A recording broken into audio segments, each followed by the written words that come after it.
বলতে চাই, এখানে একটি কথা এসেছে যে 5 তারিখে পথ পরিবর্তন। আসলে পথ পরিবর্তন হয়নি, একটি হয়েছে গণ অভ্যুত্থান। আপনারা জানেন যে 5 তারিখ গণ অভ্যুত্থানে আমাদের তার পূর্বে 1 জুলাই থেকে 5 অক্টোবর পর্যন্ত এদেশে বৈষম্য বিরোধী ছাত্র আন্দোলনে প্রায় শত শত মানুষ, ছাত্ররা, পথচারী, সাংবাদিক এবং বিভিন্ন নাগরিক মৃত্যুবরণ করছেন, শহীদ হয়েছেন। প্রায় 8 থেকে 10,000 ছাত্র যুবক বাংলাদেশের নাগরিক আহত হয়েছে, এখনো চিকিৎসাধীন অবস্থায় আছেন। শুধু হিন্দু সম্প্রদায়ের 12 জন ছাত্র এই আন্দোলনে মারা গেছে। আপনাদের ধর্মের 12 জন মারা গেছে। আমাদের মহান স্বাধীনতার স্বপ্ন ছিল এই দেশকে আমরা একটি অর্থনৈতিক এবং সবাই মিলে এই দেশকে গড়ে তুলব। আমাদের স্বাধীনতার 30,000 রক্তের বিনিময়ে স্বাধীনতা আমরা আজকে বাংলাদেশে আজকে হিন্দু মুসলমান ভাগাভাগি করার জন্য আমরা স্বাধীনতা অর্জন করিনি। আমরা আপনাদের সাথে, আমি চাঁপাইনবাবগঞ্জে আমার জন্ম, এখানে অনেকেই আছেন, আমরা একসাথে বেড়ে উঠেছি। আমরা কখনোই মনে করিনি যে আমাদেরকে হিন্দুকে মুসলমান। আমরা আপনাদের কাছে খুশি হয়েছি যে আপনারা করেছেন চাঁপাইনবাবগঞ্জে কোনো ঘটনা ঘটে নাই। আমরা 6 তারিখ থেকে আমরা চাঁপাইনবাবগঞ্জে আপনাদের ধনঞ্জন সহ দামলকুমার ঘোষ, আমি নিজে আপনার চাঁপাইনবাবগঞ্জে 2 বার সব নেতৃবৃন্দকে নিয়ে আমি কেন্দ্র মিটিং করেছি। আপনাদের নসিপুর সহ আমাদের হরিনগর এবং চাঁপাইনবাবগঞ্জের বিভিন্ন মন্দিরে আপনাদের নেতৃবৃন্দকে নিয়েছি। আমরা শুধুমাত্র একটি আপনার দেশে ওই সন্ত্রাসী এবং যারা লোকেরা এইসব ঘটনা ঘটিয়ে আজকে মুসলমানের হিন্দু ভাবমূর্তি নষ্ট করে এদেশের যে গণঅভ্যুত্থানের স্বপ্ন, সেই স্বপ্নকে নষ্ট করার জন্য কিছু লোকদেরকে চক্রান্ত করেছিল। সেই চক্রান্তকারীদেরকে আমরা যে মেসেজ পৌঁছে দিয়েছিলাম যে আপনার আমাদের হিন্দু সম্প্রদায়ের কোনো ব্যবসা প্রতিষ্ঠান, কোনো বাড়িঘর, কোনো ধর্ম, তাদের হিন্দু ধর্মীয় প্রতিষ্ঠানে যদি হামলা হয়, লুটপাট হয়, তাহলে তার ভাঙা আমরা জবাব দেবো ইনশাল্লাহ। আমাদের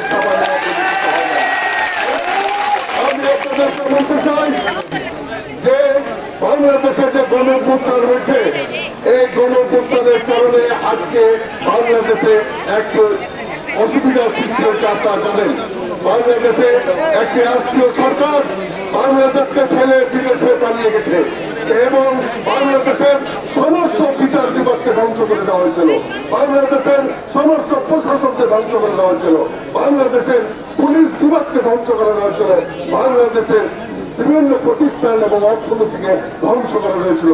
আজকে বাংলাদেশের ব্যাংক বিমা খাতে যেভাবে হোটেলুট হয়ে দেশের অর্থনীতিকে ধ্বংস করে রয়েছে, যার কারণে আজকে দ্রব্যমূল্য দাম বেড়েছে। 80 টাকা ডলার আজকে 130 টাকা হয়েছে। এই একটিমাত্র কারণ ওই সরকারের ব্যর্থতা এবং বাংলাদেশকে তার প্রত্যেক বাবার সম্পত্তি মনে করেছিল। সেই কারণে বাংলাদেশের ছাত্ররা, মেধাবী ছাত্ররা চাকরি পেত না।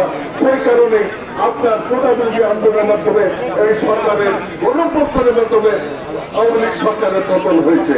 ভাইরা আমার, আপনাদেরকে বলতে চাই, আপনারা হিন্দু সম্প্রদায়ের ভাইরা, আপনারা 91 থেকে 96, 2001 থেকে 2006 পর্যন্ত আপনারা একটি বাংলাদেশে কোন জায়গাতে আপনারা বলতে পারবেন না হিন্দু সম্প্রদায়ের উপর আঘাত হয়েছে।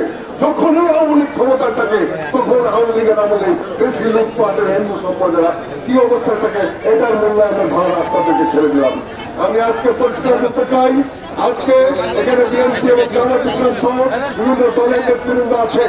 আমি আপনাদেরকে পরিষ্কার বলতে চাই, চাঁপাইনবাবগঞ্জে আপনাদের কোন ব্যবসা প্রতিষ্ঠান, কোন বাড়িঘর, কোন মন্দিরে এবং কেউ যদি চাঁদাবাড়ি হুমকি দেয়, আমাদের রাজনৈতিক নেতৃবৃন্দ আমাদেরকে জানাবেন, তাহলে আমরা 20 ধাপ ভেঙে দেবো, আর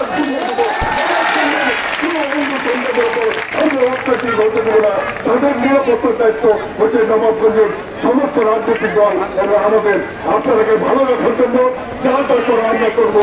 আপনারা বলেছেন আগামী দুর্গাপূজা সহ বিভিন্ন ধর্মীয় অনুষ্ঠানের কথা, আমরা এখন থেকে সরকারের লাগবে না। আমরা রাজনৈতিক নেতৃবৃন্দ আমরা আপনাদেরকে বলতেছি, আপনারা যেভাবে অতীতে ধর্ম পালন করেছেন, আগামী দিনেও আপনাদের দুর্গাপূজা সহ সমস্ত ধর্মীয় অনুষ্ঠান পালন করবেন। আমরা গ্রহণ করবো। আপনাদের কাছে আমরা অনুরোধ করবো, আজকে আজকে বাংলাদেশকে পুনর্গঠন করার জন্য তত্ত্বাবধায়ক এই যে অন্তর্বর্তীকালীন সরকার হয়েছে তাকে আপনাদের আমাদের সহযোগিতা করা দরকার। আজকে বাংলাদেশকে আন্তর্জাতিক খ্যাতি সম্পন্ন নোবেল বিজয়ী ডক্টর ইউনূস সাহেব আজকে দায়িত্ব নিয়ে বাংলাদেশকে এই 11 দিনের মধ্যে অনেক কিছু পরিবেশ করে দিয়েছে। ইনশাল্লাহ আগামী 1 সপ্তাহের মধ্যে বাংলাদেশের যেটুকু সমস্যা আছে সেগুলো সমাধান হয়ে যাবে। এইটুকু আপনাদের বলতেছি এবং আপনাদেরকে আজকে আবারও বলতেছি, আপনারা হিন্দু সম্প্রদায়ের সনাতনী ধর্ম ভাইরা মায়েরা বোনেরা যারা আছেন আপনারা আরামে ঘুমাবেন, আরামে ধর্ম পালন করবেন। আমাদের মুসলমানরা যেরকম ভালো থাকবো আপনারা কেউ ভালো থাকবো।